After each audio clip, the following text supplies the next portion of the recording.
Attentat Londres, 4 morts et 40 blessés. Parliament Square, PRS du palais de Westminster.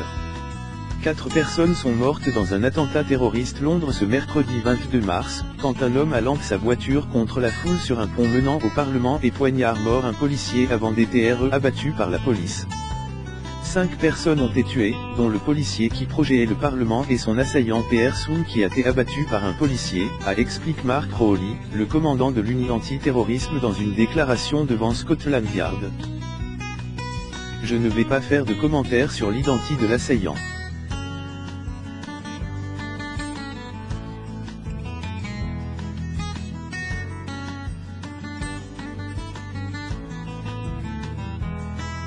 Mais nous privilégions la piste du terrorisme islamiste, a ajouté le haut responsable de la police britannique. Selon Mark Rowley, l'assaillant Pierre Soum a d'abord renversé plusieurs pitons, dont 3 policiers, sur le pont de Westminster menant au Parlement et Big Ben, attraction touristique majeure de la capitale britannique. L'attaque a également fait une quarantaine de blessés. Parmi eux figurent 3 élèves frânés, dont le pronostic vital n'est pas en gagne, du lycée Saint-Joseph de Concarneau qui était en voyage scolaire dans la capitale anglaise. Au moins 2 personnes sont mortes sur le pont. Plus d'une dizaine ont été soignées sur place, selon les services ambulanciers de Londres. Une femme, qui a sauté dans la Tamise pour échapper au véhicule, a été RPCH grièvement blessée. Les DQS vacués. Se trouvant sur les lieux, l'ancien ministre polonais des Affaires étrangères Radosław Sikorski filme des personnes allongées par terre, et partage les images sur Twitter. Une voiture sur Westminster Bridge vient juste de faucher au moins 5 personnes, a-t-il CRT. APRS avoir embouti son SUV gris contre des grilles peu APRS la sortie du pont, l'assaillant est sorti de la voiture et a couru vers une entrée du Parlement toute proche, avant de poignarder un policier, a ajouté Mark Rowley. La police a fait feu sur lui alors qu'il essayait de s'attaquer à un deuxième officier.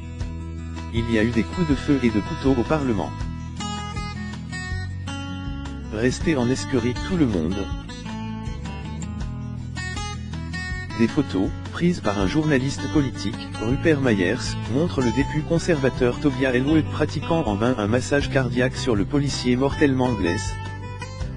Nous étions en train de prendre des photos de Big Ben lorsque tout le monde s'est mis à courir et que nous avons vu un homme d'une quarantaine d'années portant un couteau d'environ 20 cm. Ensuite on a entendu 3 coups de feu. Nous avons traversé la rue et avons vu l'homme en sang par terre, a raconté Wilkinson l'agence britannique Presse Association.